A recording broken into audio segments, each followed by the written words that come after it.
You are listening to a free version of the Majority Report with Sam Steeder. To support this show and get another 15 minutes of daily program, go to majority.fm, please. The Majority Report with Sam Steeder.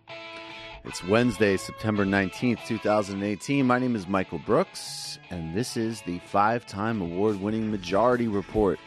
We're broadcasting live steps from the industrially ravaged Gowanus Canal in the heartland of America, downtown Brooklyn, USA. On today's program, the crew is here, minus the 4-day work week man, and we are covering the news. Will the hearing with Kavanaugh and his accuser happen? Looking unlikely. Dr. Ford correctly requesting an FBI investigation before this important moment, while Republicans on the committee say, no, we don't have time to investigate this. Make sure that nobody accidentally perjures themselves or gets grilled or contradicts themselves or gets into trouble, because we care so much about the voices of women. We just can't wait. Hurricane Florence has pounded the Carolinas, killing several people, dozens of people, I believe. I don't have the number in front of me. And also unleashing mass environmental pollution in the form of basically just runoff from pig farms, dead animals. It's a really bad ongoing effect, right at the same time as the Trump administration is putting through more moves to deregulate that same sector of American agriculture. North Korean leader meets with the South Korean leader. They hug and pledge more work towards denuclearization, although the North Koreans are asking for reciprocal moves by the United States as the Korea crisis drama continues. Sounds like a George Michael album. It does sound like a George Michael album. That's reciprocal moves. It's a good.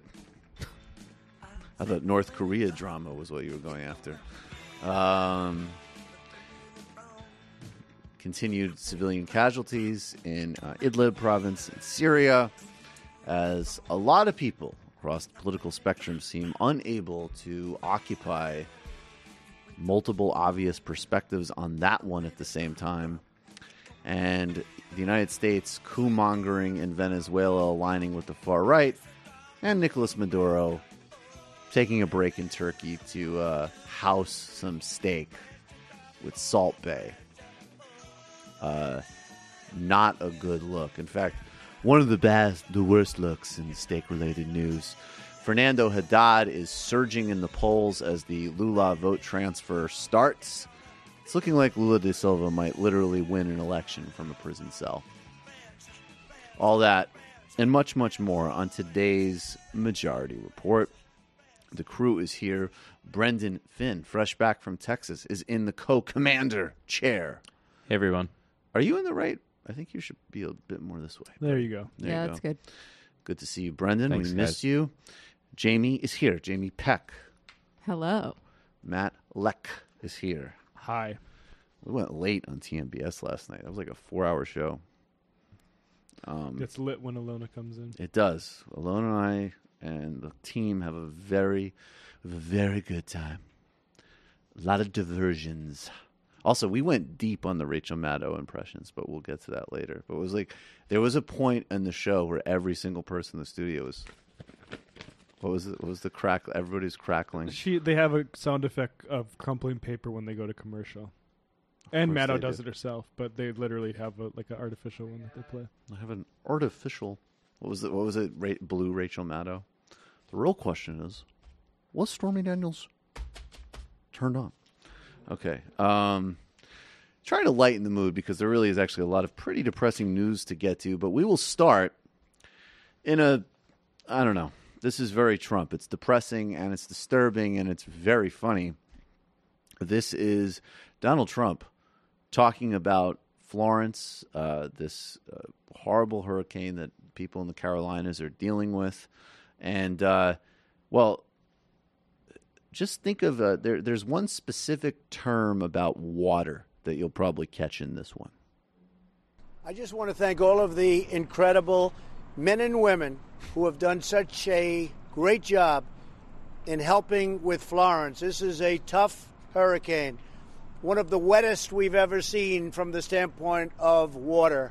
Rarely have we had an experience like it, and it certainly is not good. But the people of North Carolina, South Carolina, Virginia, all of the areas affected, you've been incredible. There's been a loss of life, and may God be with them and their families. That's a tough one. It's tough to understand, but this has been a really difficult period of time for a lot of people. FEMA, the job you've done, the military, Coast Guard, what you've done in saving so many lives has been really something special. Law enforcement, always. Again, I just want to thank everybody for doing such a great job with a very difficult situation. Florence has been a nasty one, a big one, like that area certainly has never seen before. So the waters are still rising. Listen to your state and local authorities. Be patient, be alert, and God bless you. It sounds like he's doing like shout outs in the end of like after doing 4 fire verses. You mean, well, yeah, but except not really. It sounds like he's doing shout out on like maybe a remix you don't care about and you're really high. Do you want to hear a remix? Yeah, I do. You've been incredible. There's been a loss of life, and may God be with them and their families. That's a tough one. It's tough to understand, but this has been a really difficult period of time for a lot of people. FEMA, the job you've done, the military, Coast Guard, what you've done in saving so many lives has been really something special. Law enforcement, always. Again, I just want to thank everybody for doing such a great job with a very difficult situation. Florence has been a nasty one.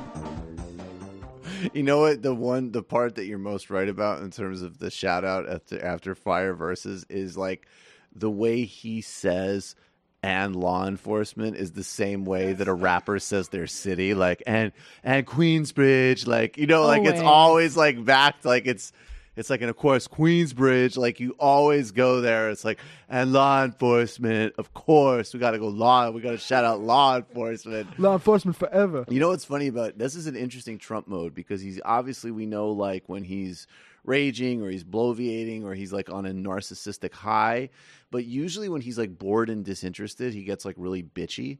But this is like he's bored, obviously, because he's just like, yeah, there's water and it's a lot, but he's sort of like, they voted for me, so I'll be like affably, like it's like a kid who can't be quiet somewhere, but like in a non-temper tantrum way. It's like that's an interesting Trump mode when he's just like, I don't really give a fuck, but whatever. We love Carolina, and of course, shouts to law enforcement. Lots of water. He sounds like he's shilling Trump steaks when he's in this mode. No, like, he's way more serious about Trump steaks than this. Right, way more serious about Trump steaks. Better spend more time on the copy. No, he's in funeral selfie mode right now. That's yes.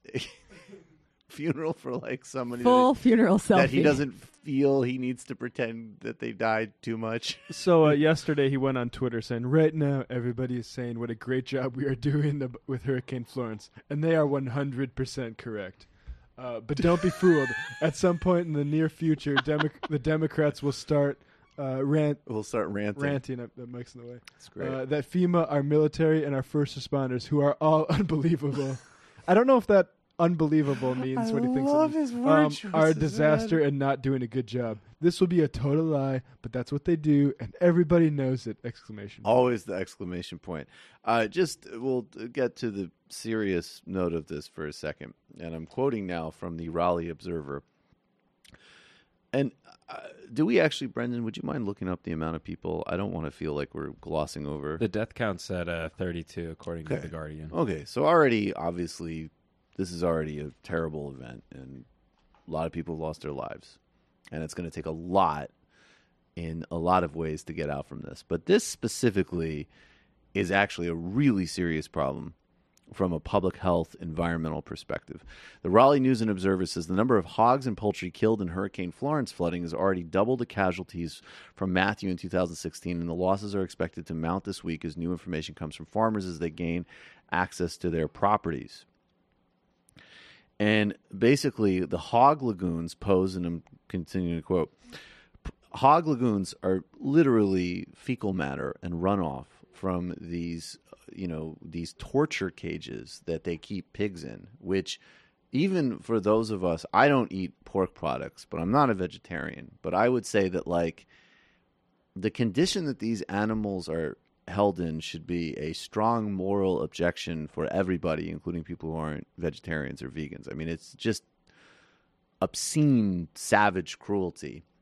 And there's a lot of movements actually from the industry to attempt to criminalize reporting and exposure of their abuses across the board, in this case pigs. So basically these pigs are kept in these torture cages. They don't move. They have very little air. They're fed a terrible diet. They're pumped out and they're murdered. And basically their waste is in these lagoons. And I think is this actually a picture of what we're talking about? It's a picture, yeah. This is a lagoon to give you the sense of the scope and the size. That is, and pardon my language, but this is literally like a pig shit lake. Well, right? This isn't technically the pig shit lake. Well, this is not the pig This shit. is where the pigs live, and you can see they drowned in those. They things. drown. Okay, but where are the I can look for a lagoon. Oh, here. okay, I understand. This is the cages where they've drowned. Okay, Yeah. Okay, got it. And obviously, the rotting corpses of all these animals is a major problem in and of itself for things like E. coli. But these lagoons of waste, which already pose serious threats to local waterways and soil erosion and things like that on a good day, are amplified in this crisis situation. Hog lagoons pose an environmental contamination risk because swine feces and urine contain bacteria pathogens, including Salmonella, E. coli, and fecal coliform. Hog lagoons are the most common way. That's the brown thing. That literally is it. Yeah. So take a look at this. This is on a mass industrial scale. This is the way we do farming in this country and in any industrialized country with no regulations on this thing. Hog lagoons are the most common way farmers process pig waste, a treatment system in which microorganisms break down waste matters into nutrients and byproducts that can be used as fertilizer. However, the public health risks from hog lagoons, and it goes on. Now, this is all happening at the same time that the Trump administration is moving forward new moves to weaken protections around chemical plants. Since it made rainfall, now I'm quoting from The Hill, since it made rainfall, Florence continues to wreak havoc. The storm was attempted to drop 18 trillion gallons of rain over the course of a week, enough to fill the Chesapeake Bay. That can mean a flooding at more than 1,000 sites in the storm's path where toxic chemicals are used or stored. If these facilities are damaged, they could release chemicals that threaten public health and the environment. Why, then, is the Trump administration's EPA seeking to weaken regulation aimed at preventing this exact kind of disaster across the country? More than 2,500 toxic chemical waste sites are located in areas at high risk of flooding. The changing climate makes floods more likely. Those risks will only grow. That's why the U.S. Chemical Safety Board and independent federal investigators urge companies, emergency planners, and regulators to assess the chemical industry's preparedness for hurricane floods. Despite these risks, the Trump EPA is currently working to gut the risk management program rule. So, the answer we all know is obvious, of course, which is that all of the Republican Party is purely a subsidiary of any corporate interest in America. And also, as with all of these other long-standing problems we're dealing with, these policies were not addressed and in many cases expedited and supported by Democratic politicians who also received significant campaign contributions from the agriculture industry. So, and I think that's also useful, like, when a tragedy, something strikes that is, that's like a hurricane, so we could obviously probably connect it to the climate crisis. I think, I don't know. There is that kind of like disaster porn phenomenon and the weather guys with their, rain jackets and everything. And it's like, look, I think obviously people should donate to credible and legitimate sources for mutual aid and relief to help people there. And then the other value is to cover these stories in such a way that they expose the structural issues that they go to the heart of. And we literally have this incredible timing of another relentless storm that is going to pose huge environmental and public health implications. And, of course, the Trump administration is and the Republican Party are planning a whole lot more for us. Do we know what happened to the people in the prison that was not going to be evacuated? I know some people drowned. I don't know if that's in the prison. Jesus Christ. Well, that's not in the prison. That was in a van, and apparently people inside the van were still locked inside. I should look for the story, but we need to two find prisoners that story. did die, but I don't know what actually happened to They that wouldn't prison. release the prisoners? No, I'll look that up here. Yeah, I don't know that story. That's disgusting and not surprising. If you like, and actually, seriously, I mean, this is, it always makes sense, but this is really quite appropriate, so I'll start it now. If you like the stories you hear on our show, you'll like the Sierra Club's new storytelling podcast, The Land I Trust. Season 2 of The Land I Trust Now is out now, bringing you storytellers from across the western U.S. who share their experiences in harvesting, protecting, and living with our 4 natural elements: water, fire, wind, and air. The series has 14 tales of individuals across the western part of the country as they share their tales of climate change, clean energy, and everything in between. Each year, the Sierra Club visits a different region of the country for a new set of stories. Season 1, Stories from the American South, talk to musicians, families, farmers, and climate refugees, helping to move the South from coal ash pollution to a brighter, cleaner future. You can listen to The Land I Trust at beyondcoal.org/stories. That's beyondcoal.org/stories, or an Apple Podcast, Stitcher, Google Play, or wherever you get your podcasts. Check out Season 2 of The Land I Trust today. Quite appropriate. Okay, go ahead. So this is Brianna Sachs. 2 female mental health patients drowned in South Carolina after floodwaters overtook their jail transport van. The Horry County deputies driving the vehicle tried to rescue them, but local media says they were chained in the back. Are you kidding me? Yeah, there doesn't seem to be follow-up yet on the prisons that were. And so the prisons literally were not evacuated. Yeah. They were like, you're just gonna ride this out in here. And the staff, yeah. Yeah, there was a huge And public the staff. outcry. That actually should be a lesson for some people. No, they did evacuate the officers, I believe. Yeah. There was a huge public outcry about it, and they're like, you know what? It's safest not to evacuate them, which is fucking horrible. I mean, both of these things are very central to what's gone wrong in America. The factory farming and the prison stuff, right? Like that's the thing to focus on when these sorts of disasters hit, is where are we most vulnerable? What sort of like awful monstrosity is going to get people killed that we've just been allowing to like sit in our backyards for years? That's exactly right. Let's talk about actually, this will have implications for these types of events and issues we're talking about, because everything from prisons to the ability to reverse the just all-consuming ecological crisis, a lot of it is going to depend on the courts. And the Republicans have been packing the courts for quite some time, and there's obviously a much-needed broader left strategy for the court, but now we find ourselves in the midst of this Kavanaugh drama, which, as we were covering last night on TNBS, we really wanted to sort of run that parallel history of what happened in 1991 with Anita Hill and Clarence Thomas, and just the overarching reality of there's been some small steps, there's actually been potentially some back steps, and also that if Kavanaugh is confirmed, and I actually think they might be getting ready to throw this guy over, and they could still get a person on the court, even if they do, pretty easily. You will have 2 people who have been, I'll put it this way, exceedingly credibly alleged to have engaged in, I'm not going to say, I don't like the phrase sexual misconduct, an attempted sexual assault and sexual harassment. To be really specific, you will have 2 of 9 justices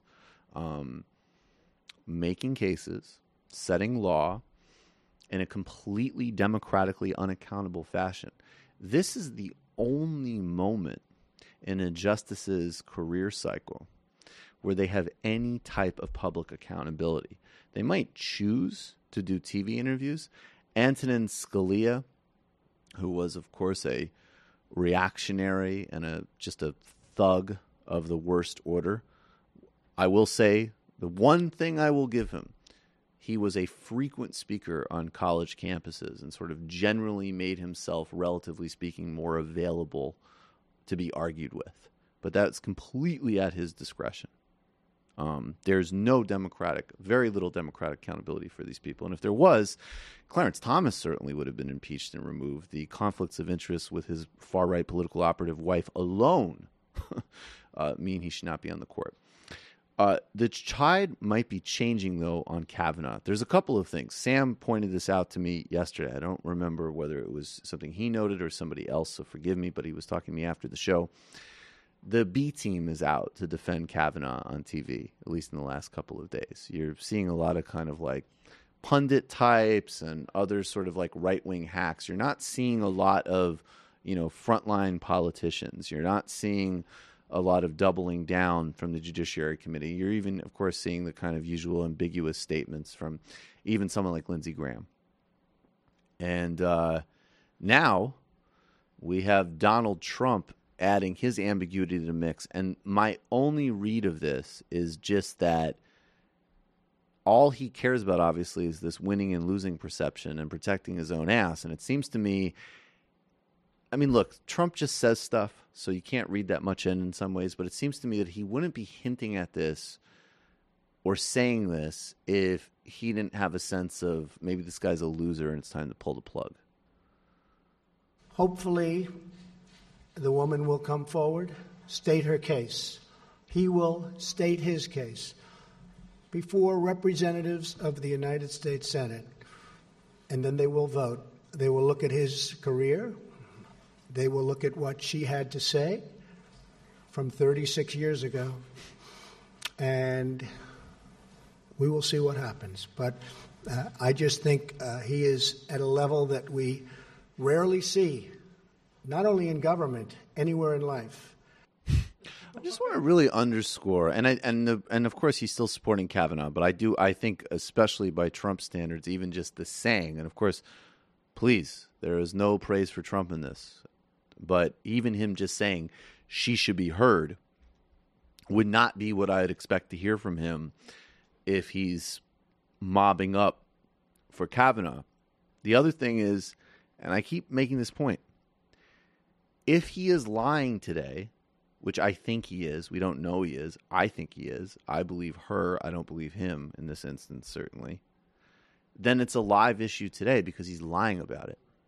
If the dude came out at the beginning of his hearings and he said, 35 years ago I did X, this is on the table, never did anything else like it, I apologize, so on, blah, blah, blah.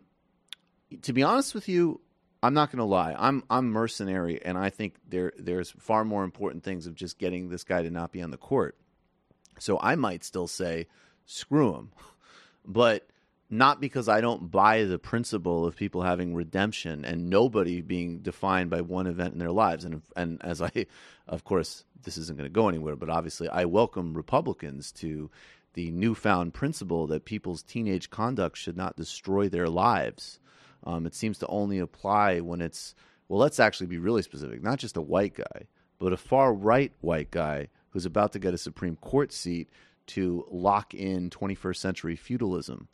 That's when all of a sudden we can look past childish indiscretions. We have people on sex offender registries that they can't get off of for life because they might have been 18 and slept with a 16-year-old, okay? Like, we have 13-year-olds who might have committed a really terrible crime serving life sentences with adults. And I don't hear a mumbling word, as Cornel West would say, about any of those things from these people. But that being said, he didn't do that. He's denying it. And there's an exceedingly credible allegation against him and a bizarre weirdo freak friend of his who was also involved supposedly in the incident, allegedly in the incident, who we should also hear more from.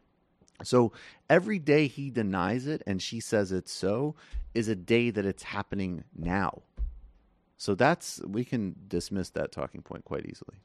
Well, the thing to watch with Trump saying she should be heard and any of these Republicans is they want her to go under oath before the investigation happens, the FBI investigation. Right. Which basically means, like, she's not going to have the benefit of the FBI come in saying, okay, we established this party was here and then, right? It was a long time ago. The way that process would have went is, they talk about it and they interview some people and then they lay out the facts. But the Republicans want to play this game where if she messes up one of the metadata details, like why did you go to this party? Who was throwing the party? Right? They can use it, and we played it, and this was Joe Biden's big failure, right? Like, those Republicans gutted Anita Hill. And some of the things that they did, they couldn't, in the popular media environment, they couldn't do as easily today, right? Like asking her, like, oh, well, aren't you just upset about your own dating life? And that's why you're going after Judge Thomas, this type of thing. But also, and we'll play Anita Hill in a second, but also, even if she is telling the truth, I mean, I don't know if this is what they do, but I mean, even she could be telling the truth in all of the kind of correct broad strokes. They could you could probably walk anybody into a perjury charge talking about something that happened 35 years ago if you asked the right set of questions and got them to misidentify the right details and then had a retroactive And the insinuations about her motivations are just ridiculous because Right. she didn't choose how this played out, right? From her perspective, she might have just said, like, well, this happened to me. I'm going to report this to a senator because what happens if there's more reports of this, right? Like, she And has from no all idea how intents this- and purposes, that's actually what she did. That's what she did. That's the only rational read of it. Not to mention trauma, particularly sexual trauma, affects the memory. Like, this has been shown. So it's pretty unfair to expect her to remember every single detail. And it's also pretty fucked up the way an assailant can simultaneously assault someone and then render them an unreliable witness to their own life. Well, there's also the argument that Republicans are playing this and that it is in good faith and they want her to talk. And they've said, well, maybe we'll have our female staffers question her instead of 11 or however many white guys that are Republicans.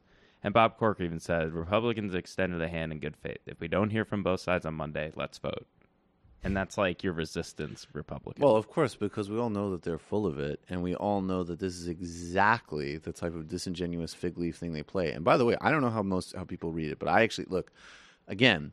It is structurally a problem, the makeup of that Judiciary Committee, racially and gender-wise, and what that reflects about America. But I actually find the specific offer unbelievably condescending and infantilizing to women. Like, that's ridiculous. I don't like that essentialist nonsense from anybody. Period. And the fact that they think that they're making don't worry, dear, we'll have women talk to you. Unelected That's women. disgusting. That's disgusting. They're unelected, but they are women. So They're unelected. We'll talk. Oh no. Oh, I know. Well, that will trigger. No, what's going to upset anybody is that you're there basically trying to destroy her in national press because she came forward and might jeopardize your politics.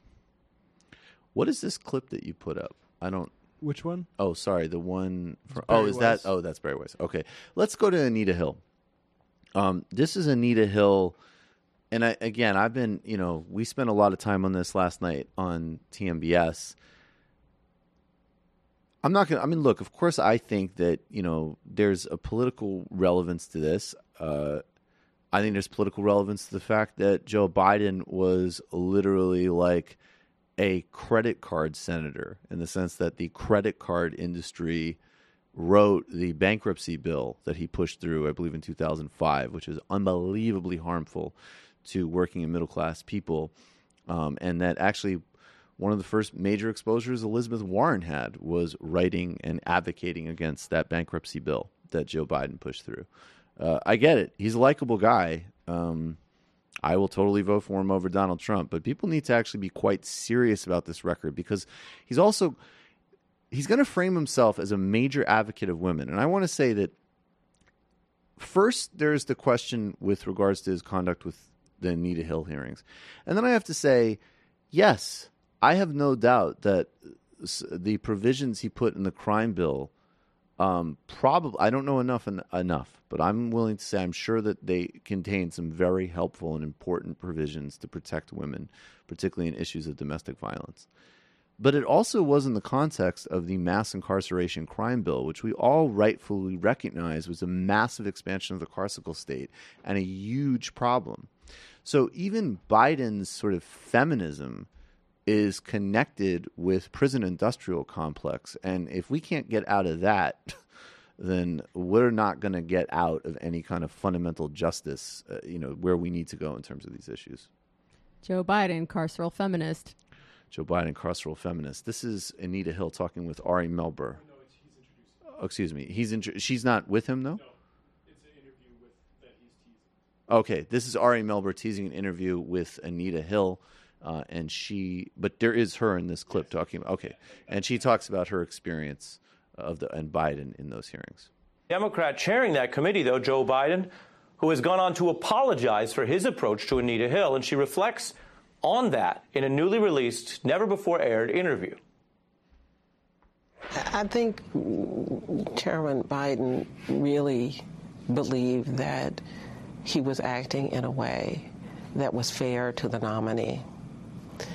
And in doing so, I think he completely underestimated that, in fact, he was deferring to power and to the power of the White House and to the power of his colleagues.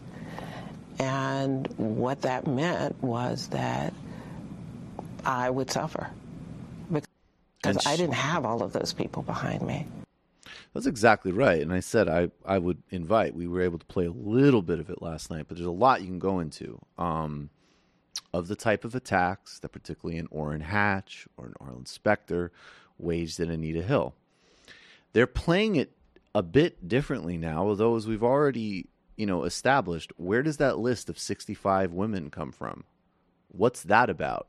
And then also when it's pressed, I believe, what is the latest standing count? Is about 5 women stand by that original list? As of yesterday, it was 5. It might be more now. Might be a bit more. They knew that more. this was coming for a long time. And they knew it was coming. And they knew and he knew. And what we have is we have unaccountable power in the form of Judge Kavanaugh, and not just with this. I want to know more about this guy's gambling stories. I want to know more about this guy's former boss and mentor who had to leave his seat because of actually a similar sexual harassment scandal to what Clarence Thomas was accused of. I want to know about this. I want to know, and I'll make this point really briefly. It's not because his friend wrote novels about drinking and having sex. That is not the issue. The issue is that he wrote, first of all, implying that there was a culture of blackouts and other things that might, in a narrow sense, shed specific light on the incident that he and Kavanaugh are accused of doing in this very credible way. And also, this guy's whole bizarreness in sexual politics. Wrote a column for the Daily Caller calling Barack Obama the first woman president. Yes. Mark Judge is a weirdo. Mark Judge is trying to fuse together some type of sort of latent midlife Catholic spiritual crisis and arch reactionary teachings with his sort of self-concept as some type of Kango hat hedonist. And that type of weird sexist shit and whatever kind of insecurities or whatever, I don't know the best language to do it, to describe it. That is on a continuum from a dude who will go on the Supreme Court, and even if they don't specifically overturn Roe v. Wade, they will vastly curtail it. They will be a consistent vote to harm women's health, women's rights, women's democratic participation in every category. And just in an embarrassing, just even think, it's just embarrassing that you have a population that wants to infantilize the other half of the population and then also have sex with them. It's embarrassing. Wait, you don't like to have sex with children? No, I don't. And maybe that will make, I guess, in that sense, all of the men here are like women podcasters. I guess that's actually what soy boy means. You don't have sex with children. I mean, it is bizarre. If you look at the stories of Judge Kavanaugh, you look at the politics of the Republicans on that Judiciary Committee going back to Judge Thomas, the relentless attacks on Anita Hill. And, frankly, I guess she snapped to it, but the other through line of Joe Biden to Dianne Feinstein. And now we know what their agenda for the court is. We know it. This isn't a mystery to anybody. And then the ancillary, weird, like sort of, I don't even know, maybe a Quentin Tarantino character, though that's probably giving him too much credit, is this bizarre guy who writes columns for the Daily Caller about Barack Obama being a chick. I mean, yo. I cannot imagine a greater time for a political, judicial, moral, and cultural inventory. And not of a cry and drink apple cider variety. Let's talk about, or don't drink apple cider, excuse me, that'll be the ruin of you. And speaking of that, let's really get to what's unfair. We'll do Barry Weiss in the fun half. Because I want to get to this because, you know, Greg Gutfeld's a nothing. He's not funny insofar as I could ever see. And I think I'm pretty good about acknowledging even loathsome people being funny. I think I'm a pretty straight shooter on that. Greg Gutfeld's not funny. His presence of any kind is a mystery to me. He's the in-house eyebrow raiser. And just think of the language of unfairness here. It's one thing to say, let's pretend we're all like rugged fascists and life isn't fair and life's just hierarchies and you either are or you aren't and go fuck yourself. Okay, I want to defeat that political project and we will, but just cap that language. Don't be talking about people's lives being hurt if this is your attitude. Watch Greg Gutfeld discover victimization in the most perverse way imaginable. Get rid of courts. This is about winning for a party at any cost, and the cost is perhaps ruining a life.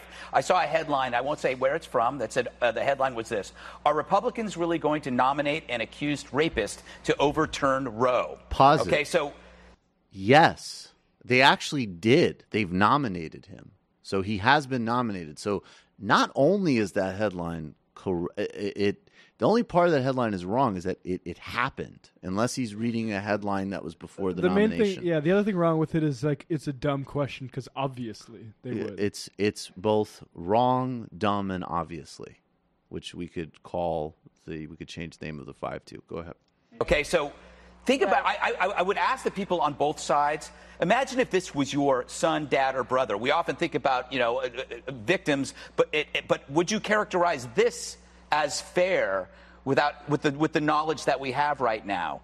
Is it fair to characterize somebody that way if that is your husband, your brother, your son, or your father? And I think sometimes, all the time in politics, we don't think that way, and we will ruin somebody's life just so we can get somebody on the court. Well, okay, so this is so stupid in so many ways. First of all, these people are not your brother or your uncle or your friend. They're somebody who's going to get an appointment for life to a completely or a very undemocratically accountable branch of government and make policy about everything from healthcare to the environment to voting rights, to the future of privacy in a tech transparency age. Yeah, like they literally have the power of life or death over millions of people. Literally. This isn't your uncle saying, hey, I caught a charge that's wrong. Can you help me out? In fact, your uncle that's getting falsely accused, let's just follow the logic of this, okay? Say your uncle or your brother caught a false charge on something. The thing that he might have to worry about would be of someone like Judge Kavanaugh ruling that even though DNA testing has cleared him up, he still has to stay in jail on a technicality. which is the type of way Justice Scalia ruled on things, and all of the other, fascistic thugs that these idiots want to put into the courts and are putting in the courts. So this isn't your friend. This is somebody whose life, who has, as you say, wields enormous power over us. Secondly, life ruined? No, a life ruined is all of the criminal justice policies that all of the politicians that you vote for and put into office, Democrat and Republican, have voted for across the board, for mandatory minimums, nonviolent drug offenders, non-rehabilitation for young offenders for any crime, across the board. Well, that's a ruined life. Judge Kavanaugh goes back to another court and, writes some bitch-ass memoir whining about how unfairly he was treated and does the circuit and is still a millionaire. Well, it's the same shit as always, right? Like, it really speaks to the privilege that these people have, that losing any amount of their position or power over others amounts to ruining their lives. That is, all of us, I'm assuming, in this room have had opportunities that we would all have considered, maybe actually in retrospect, at least in my case, I'm not going to spell out what I'm thinking of. I'm glad some of these things didn't happen. But at the time, say you were up for something which you perceived of as a big, lateral step, right? And actually, you're dealing with a lot more problems than Judge Kavanaugh is dealing with, okay? But, you're still relatively... I don't know. Do you know about gambling debts? Yeah, that is true. Judge, are you going to be on the Supreme Court? I know. Because the horses don't like you. This RICO case. This RICO case, because I thought you were, and now all of a sudden you did this disgusting thing with some broad in high school. It doesn't look like you're going to rule the right way anymore. That actually would be a very cool ending to the story. But that being said, I've never perceived those events, which actually had, at least on a personal level, higher stakes in terms of things like income, which actually really matter and are more material than any of this. But they didn't ruin your life. The guy might not get to be one of the 9 most powerful people on Earth. A thing nobody should really be. Right. The Supreme Court should be term limited. Yeah, the Supreme Court needs to be term limited to begin with, and he might not join this radically dangerous institution and have yet even more power in what has already been an unbelievably easy life. There's no accountability for any of these people, ever. And, I went to school with some of them, so I know, and I've seen it. God, I can't stop thinking about that weird email that he sent about the weekend that he had with his friends. I don't even know We did that one. the other day, right? I don't even remember that one. At the end, I mean, it's weird all the way through, but at the end it's and, everybody I expect will exercise discretion about what we did this weekend, even with spouses. And I was like, okay, if they were just having sex with prostitutes, it would be especially spouses. But even spouses, it's did you kill a prostitute? What the fuck? Well, that would be funny. Even it's all right, and as much as I know you want to tell your wife, don't tell her that we killed hookers over the weekend, all right? Just keep your mouth shut. What happened? What is this? Mark Judge's Facebook. This is Mark Judge's Facebook. This is Mark Judge's Facebook. So Mark Judge takes a picture of 4 scantily clad ladies at a pool. Writes, I like the duck face on the one on the right. She's real. That's vintage. You don't see that anymore. Well, this is 2012. No, I was going to say that went out of culture. I feel like that was 12 to 14, and all of a sudden it stopped. I'm the only one who still does duck faces on Instagram. And here we see your synthesis of the Catholicism and the lust. Because summer, God is good, and it's some women in bikinis. I think I rest my case. 2 likes, but he got some comments. So he commented first. He says, attraction is not disordered, lust is.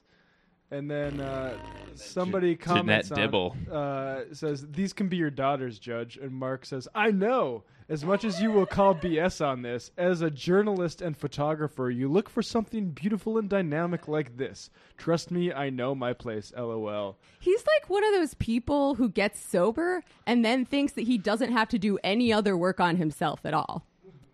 Yeah. Yeah. Good point. No, that's I know exactly what personality type you're talking about. That's exactly right. It's just ever since I quit drinking. Anyway. Wait, is he sober? I don't know if he's sober. He wrote a memoir about it. Didn't he write it? Wasn't that? Yeah. Russell Brand talks about this a lot. Yeah, Russell Brand used his recovery to open up his horizons, not to like just repeat the same stuff over and over. Not to in any way minimize anybody going through that, but I think, yes, you're talking, or they transferred on other things like, George Bush and some of the same temperamental, tendencies persist, right? All right, guys, we're going to go to the fun half where we will take your calls, we will take your IMs, which are already open. And we will talk about Barry Weiss. By the way, can I put just me in say even more of a sour mood? One more point. If you go search ahead. Mark Judge Facebook on Twitter, there's some weird pictures that come up. Like, I don't know. Yeah, It's the a guy, very, very, the dark guy person. is a weirdo. Okay, Really weird. He's really weird, and so No, they're all like into this Yellow King Opus Dei shit. Really weird. Like, we know what happens at those all boys boarding schools. not good. It's not healthy. It's definitely not healthy. Become Public a member. school, baby. Just don't even go. Become a member of the Majority Report today. Majority.fm/become a member. It's how this show stays alive. It's how we are accountable to nobody but you. And of course, that is the best way to do things. If you ever get into a conversation with other people in the field or even other people outside of it, they are pretty. I mean, now I think it's a little bit more known with like Patreon and stuff, but there still is a lot of, just understandable envy. Like, wow, like you don't have some like capricious corporation like minding you, not supporting the content that needs to be done. Tim Carney was trying to get somebody in trouble on Twitter, and he said, like, this person is followed by a lot of people in left media. Right, as if, like, Mother Jones should fire somebody for following this guy. Right. And it's nice to be able to just reply to that, being like, I think the tweet was good, try to get me fired. Right, exactly. I actually thought that was a pretty good point about another way that we should be asking questions about Judge Kavanaugh. And you, Tim Carney, probably have to go back to some overlord who's minding you. We will go back to our independent platform that is supported by a large community of people that we're accountable to, which is obviously by far the best way to go. So, majority.fm/become a member. The Michael Brooks Show is also very much the same deal. It's actually 100% the same deal. Majority Report is over 90%. Michael Brooks Show is 100%. This weekend on the Illicit History series, part 2 with Joshua Kahn, who's an organizer in Cali, and we're talking specifically about a global strategy for climate action. He's worked everywhere on this issue, from the Philippines to Colombia to Arizona. And last night, Ilona Minkowski and I did the sort of parallel tracks of Anita Hill, Brett Kavanaugh, and actually we both told some pretty embarrassing stories about ourselves. In fact, there's a high entertainment value, as there always is on TMBS, and we're getting our legs as we close in on that next 2,000 patrons. And I talked last night about some of the new offerings that we're cooking up as well. So patreon.com/TMBS. Also, you can go Michael Brooks Show on YouTube or subscribe on iTunes. Jamie. Yeah, so this week on the Antifada, we had on the writer David Cleon, very smart guy. Smart guy. Talked about Nice guy. Smart talked guy. about how the left should approach the Russia story. We talked about, God, I'm so tired. He told a very funny, embarrassing story about Barry Weiss, actually, how she gets caught lying a lot, but this time she got caught lying about apologizing to someone when she didn't, which was pretty amusing. Barry Weiss is such a schmuckle. Yeah, no, she's... Every time I see her, I just want to make up fake Yiddish insults. What's the female version of a schlemiel? Schlemiel. I don't know if there is one. Schlemieli. I don't know. She's Schlemiela. Schlemiela. Dude. Barry Weiss is a Schlemiela. I like that. Thank you. Nice. So anyway. That's exactly right, too. All that and more on this week's Antifada, which is coming out tomorrow. And you can check it out at patreon.com/theantifada, youtube.com/theantifada, or wherever you get your podcasts. Do you drink? Do you read literature? Does one synthesize those things, Matlock? Yeah, literary hangover. I do those things. And we did the Scarlet Letter. We actually did have beers Nice. and talked about Scarlet Letter. Me, Alex, and Kara. Yeah, check that out. I'm also 5 patrons away from triple figures on Patreon. And all of a sudden you do want the board up, huh? And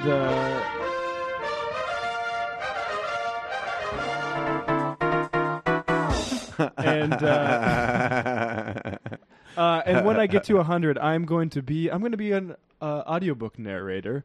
And I was going to say I could see it, but I could hear it, Matt. Yeah, people will be able to hear it, and maybe they'll see it. Maybe I'll do some periscoping. I don't know. I'm not going to overpromise here, but yeah, I'm going to be doing a Hope Leslie and a novel called The Quaker City by George Lippard. So if you want to hear me read audiobooks, become a patron today, and you'll be able to hear those soon. You hear that, folks? Matt Leck will read you a bedtime story. Exactly. See, Brendan, I'm always pitching the Jerry's Dead, Fish Sucks, Get a Job Patreon experience with you, but maybe when Michael reads some sort of plateau, I'll give like a Ezra Klein type explainer on the interplay of jam band origins in America or something. I don't know. We'll see. There'll be a Brendan Finn project eventually because, there has to be. There has to be. All right, we're going to see everybody on the fun half.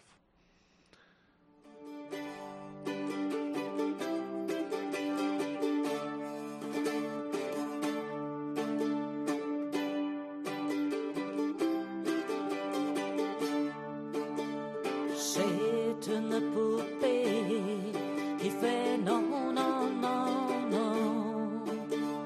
Toute la journée, elle fait non, non, non, non. Elle est vraiment jolie, oui. Que j'en rêve la nuit. C'est une poupée qui fait non, non, non, non. Toute la journée, elle fait non, non, non, non. Personne ne lui a jamais appris qu'on pouvait dire oui sans même écouter. Elle fait non, non, non, non, sans me regarder. Elle fait non, non, non, non. Pourtant, je donnerai ma vie pour qu'elle dise oui.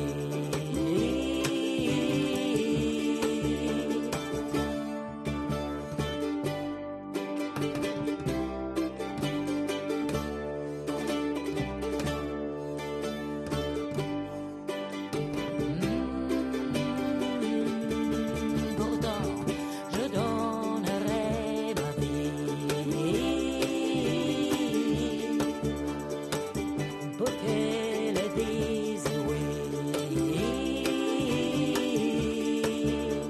C'est une poupée qui fait non, non, non, non. Toute la journée, elle fait non, non, non, non. Personne ne lui a jamais appris que l'on peut dire oui. I feel I have to get the gushing out first. No, no, no, no. I think the day I talked to Sam was like the worst day of my life.